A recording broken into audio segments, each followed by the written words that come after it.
Hello friends, this video on Kingdom Animalia Part 11 is brought to you by examfear.com. No more fear from exam. So with this we end our discussion on Porifera. We will move on to the next phylum, that is Coelentrata. So here also we will first discuss the basic characteristics which define the organisms of Coelentrata. They have better body differentiation than Porifera. As I said, as we go ahead, we are actually moving down that list which I mentioned some time back. So as we go ahead, we will see that the complexity of the organisms will keep on increasing. So here, if you compare it with Porifera, the body differentiation is better. That means it is no more a cellular level of organization. The body is no more just an aggregate of cell. The cells will be more better differentiated, they will be more specialized to perform specific functions, and that is why they have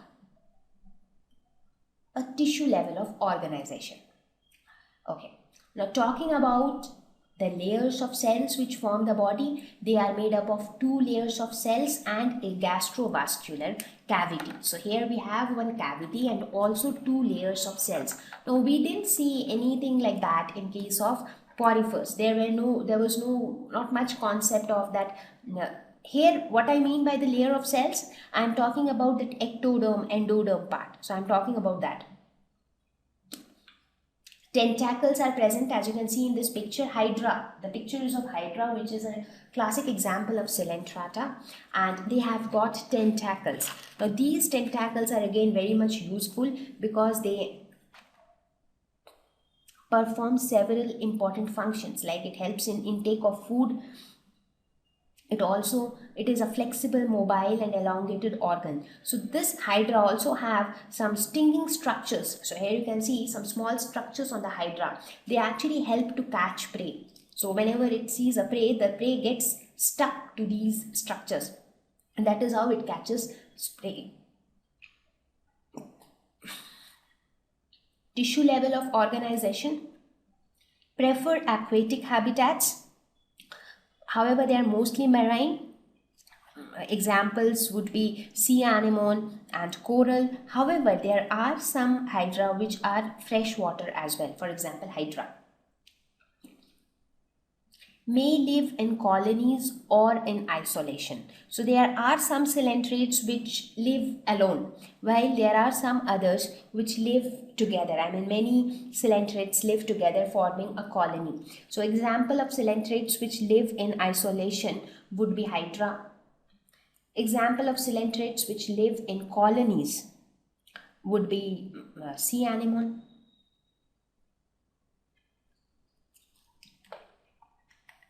They are also known as cnidaria. Why are they known as cnidaria? Because of the presence of a specific structure known as cnidoblasts. We will come to that a little later, but this is just another name for Coelentrata, that is cnidaria. Now, by the way, how did it get its name Coelentrata? Now, there are many different ways in which people pronounce it. Some of them call this Coelentrata, some call it Coelentrata. So again, the pronunciation is different in different places. So now, if you look at the derivation of this word, this part, coelen, is basically derived from this word koilos, which means full-bellied. So why is it full-bellied? That is because of the presence of this cavity. Since you have a specific cavity here which resembles a belly, that is why they are known as Coelentrata.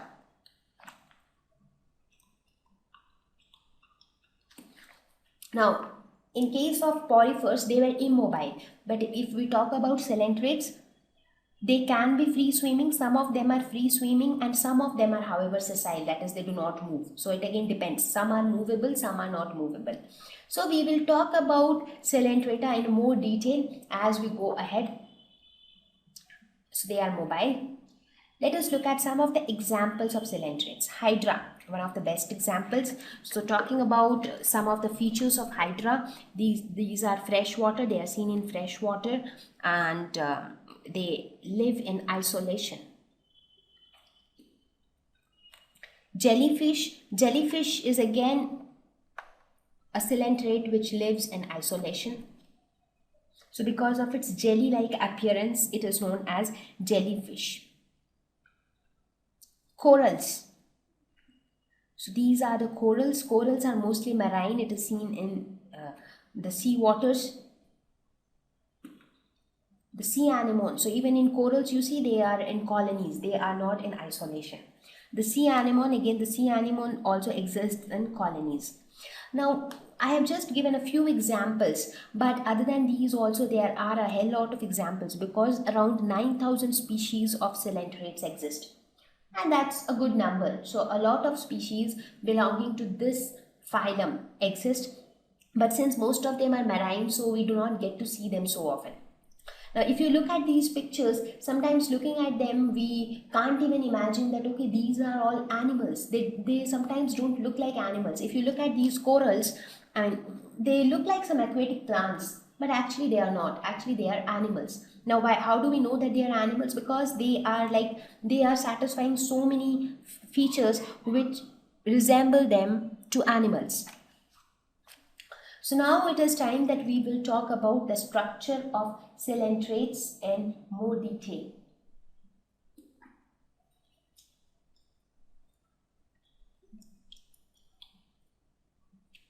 Okay, so let us look at the structure of Coelentrata. So first, by looking at the picture of Hydra, let us look at some of the basic things which they have. As I mentioned before also, their body consists of two layers of cells. This is the outer layer and this is the inner layer. So these are the two layers of cells, and in between these two layers is present a jelly-like substance. A jelly-like substance is present in between, which actually gives a lot of flexibility to the animal. Other than that, these tentacles are present, which helps in food intake and which also helps in catching prey, because we have got these stinging structures on the tentacles. They have a hollow gut, that is this hollow cavity which is present, that is from where they get their name coelentrates. So this hollow gut with a single opening. So they have a single opening here which leads to this hollow gut, a small opening here leading to this hollow gut. So this is the basic structure of the coelentrates. Now we will talk about the structure in detail. Now these are diploblastic. That is, they have one ectoderm and one endoderm. That is, they are derived from, in the embryonic stage, they had two germ layers, the ectoderm and the endoderm. So now in this figure, if you want to know which is ectoderm and which is endoderm, you know ectoderm is this one and endoderm is this one. Right? And between ectoderm and endoderm, what is present? That is known as mesoglia. Right? Now, if you look at, so diploblastic part is clear. So that is why coelentrates are diploblastic. That is two-layered body wall, ectoderm and endoderm. Next part is acoelomate, that is, they do not have a coelom. Now you might be wondering that till now I was talking about some cavity which is present inside, but now I say that there is no coelom. What is that? Why is that difference? Now if you try to remember the definition of coelom, what is coelom? It is the cavity between the gut wall and the body wall, or between the digestive tract wall and the body wall. Now here, the cavity which I am talking about is the total internal cavity. So there is no gut wall and no body wall. In fact, it is at tissue level of organization. So you do not even have a proper digestive tract. So there is no existence of any cavity between the gut wall and body wall, and that is why they are acoelomate. However, a central gastrovascular cavity with a single opening, which is known as hypostome, exists. So this is the gastrovascular cavity. This is your gastrovascular cavity. And this one is the hypostome. That is the opening to the outside. So hypostome is often considered to be the mouth of Hydra. So you can consider hypostome as mouth of Hydra. So what is the purpose of hypostome? It helps in intake of food. So ingestion is its purpose. Specialized stinging cells are present in tentacles and they are known as cnidoblasts. Because of their presence, they are also known as cnidaria. So these stinging cells here, I was talking about them, right? They help in catching the prey. So they are known as cnidoblasts.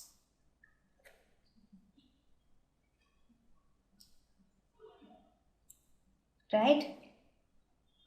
Cnidoblasts contain poison-filled nematocysts. Now, because of this, what is special in cnidoblasts that they help in catching prey? These cnidoblasts will have some cysts, that is fluid-filled objects in them. And they will be, what is that fluid which is present in those cysts? They are poison. Now, whenever this cnidoblast will come in contact with some other organism, that poison will act on that organism and that organism will die.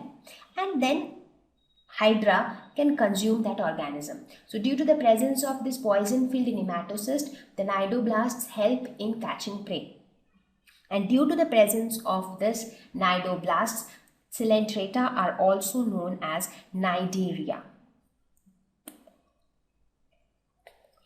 Now, if you look at the structure of hypostome in little more detail, we'll see that the external surface of the hypostome contain sensory hairs and spring-like structures which surrounds the mouth. So this area is surrounded by hair-like structures. Why do we have those hair-like structures and all those stuff there? So that during ingestion of food, it helps.